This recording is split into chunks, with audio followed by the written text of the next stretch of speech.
Arwen, a recent employee at an agricultural pesticide production company, is worried that the product that she has been working on was not well tested for side effects that may harm the consumer. Her boss pays no attention to her concern and informs her that they have worked with similar products in the past and they have listed general safety instructions as well as it is good value for the amount of money paid. This short presentation will discuss the ethical issues that some engineers face in making the right decision.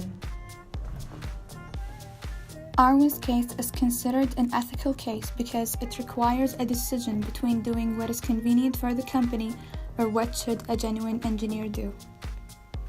It is an ethical issue due to the boss having 20 years of experience. However, he is not following the Royal Academy statements.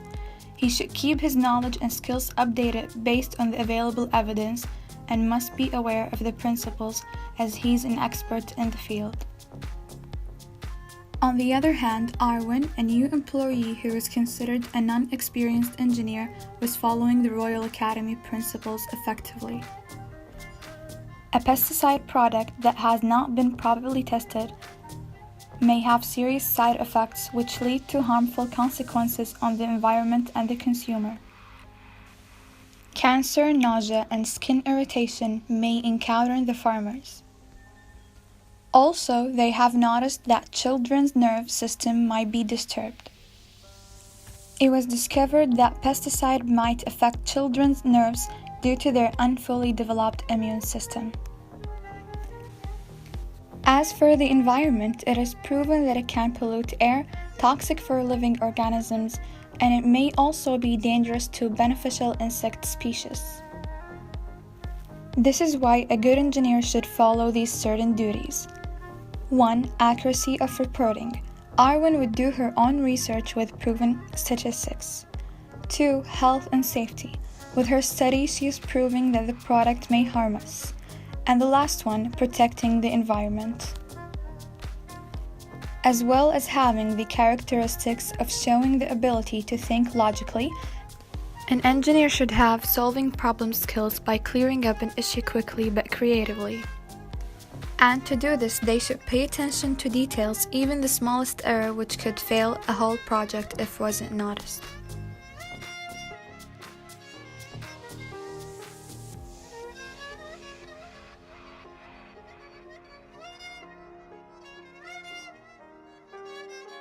Begin with the Royal Academy Statement of Principles.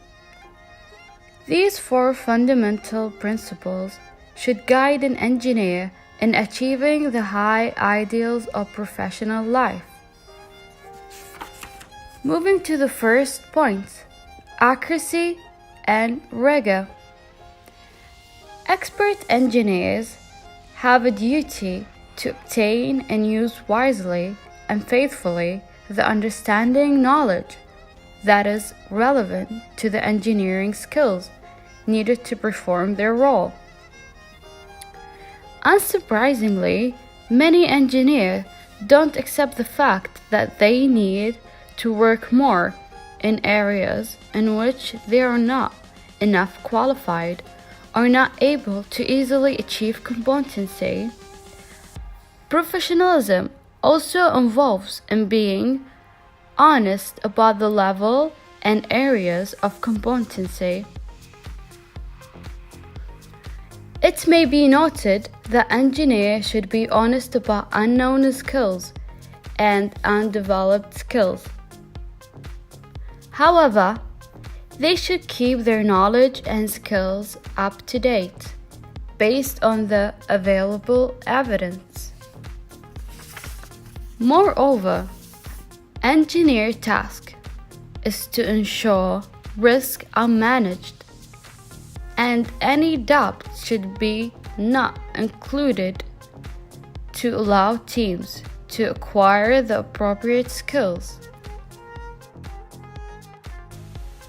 Royal Academy's purpose is to promote excellence in engineering, and it can't be achieved without honesty and integrity. It's about telling the truth and having strong moral principles based on honesty.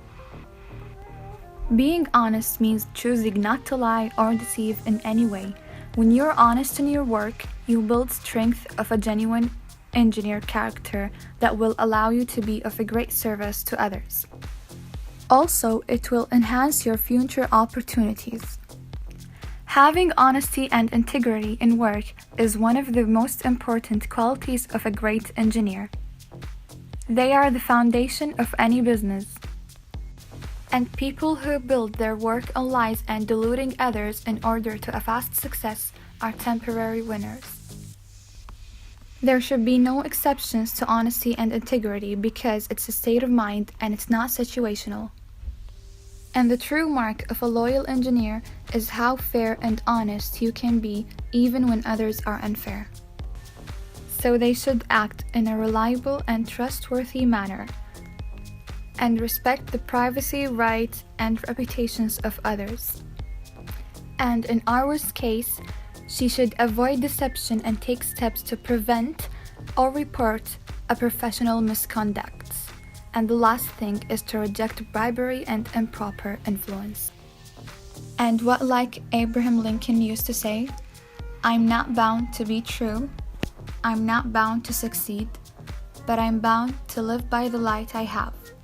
And I must stand with anyone who stands right, stand with him while he is right, and part with him when he goes wrong.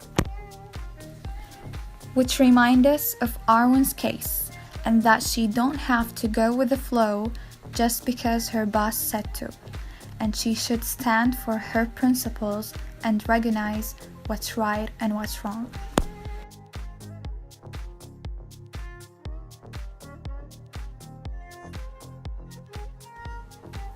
Respect for life, law, and the public good. Professional engineers should give due weight to all relevant law, facts, published guidance, and the wider public interest. They should ensure that all work is lawful and justified, minimize and justify any adverse effect on society or on the natural environment for their own and succeeding generations. Take due account of the limited availability of natural and human resources. Hold paramount the health and safety of others. Act honorably, responsibly, and lawfully, and uphold the reputation, standing, and dignity of the profession. The third statement is responsible leadership, which means listening and informing. As Arwen is a professional engineer, she must inform anything she knows about the product, which includes the advantages as well as the side effects. And this is due to her duties as an engineer with a trusted position. This means that she should be unbiased in her judgment and honest with all information given either for the public or the higher authorities. Secondly, as an engineer, she should always listen and think about the concerns of others and act objectively about the issues. And by getting the evidence needed to stop or improve the product, Arwen is being a responsible leader as she is taking action of the problem and promoting awareness. In addition, one of the important ICAM's code of conduct is supporting a colleague who raises any concerns. This can be done by the boss being involved with Arwen, as she reported her worries with the pesticides. And this code must be followed as the ICAM past president and GP Health and Safety Executive Chair, Dame Judith Hackett said, "It's vital that all chemical engineers think about how they will uphold the high standards of our profession and who will they talk to if they need to report any concerns about the unethical or bad practices."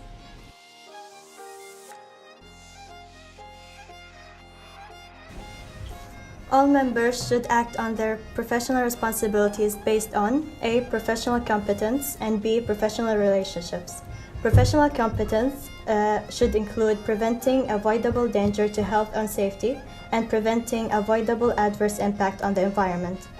Arwen did this by training to stop the promotion of this new pesticide, which was not well researched. The second part, professional relationship, is by raising concerns about a change, a risk, a malpractice or wrongdoing which affects others. She did this by discussing the problem of the product with her boss.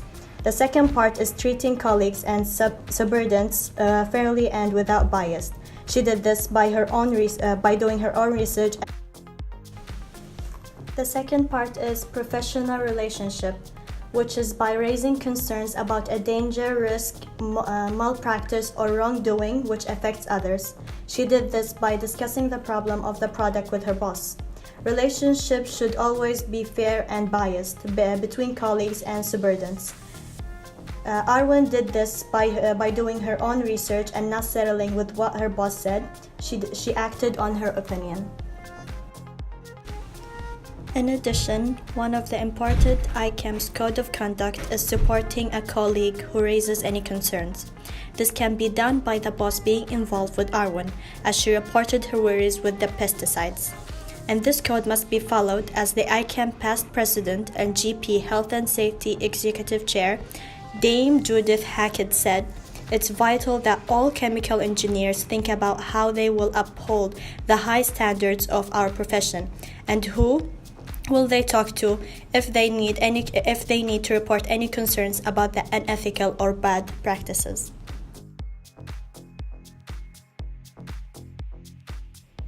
To conclude, we have 5 points code of ethics.